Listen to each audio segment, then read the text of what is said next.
संभल जामा मस्जिद पर हाईकोर्ट में समाअत, रंगाई पुताई पर हाईकोर्ट में समाअत होगी। कल एएसआई की टीम नहीं पहुंची थी जामा मस्जिद। आज एएसआई की रिपोर्ट पर आएगा फैसला। आपको बता दें कि मस्जिद कमेटी ने मांगी है पुताई की इजाजत।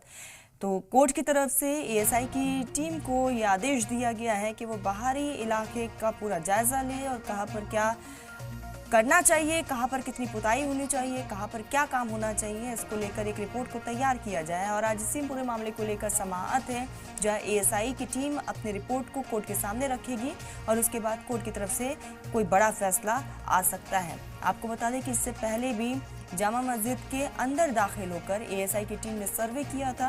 बाकायदा विवादित कुएं के पास भी एएसआई की टीम गई थी। एक खाका तैयार किया गया। एक रिपोर्ट तैयार करने के बाद कोर्ट में उसकी पेशी हुई और कोर्ट में पेशी के बाद कोर्ट की तरफ से ये कहा गया है कि ये आपने जो रिपोर्ट दिया है वो सिर्फ अंदर खाने की, यहाँ पर तमाम चीज़ों को ध्यान में रखते हुए इस रिपोर्ट को तैयार किया गया, लेकिन एक और रिपोर्ट तैयार करने के लिए कोर्ट की तरफ से एएसआई को आदेश दिया गया।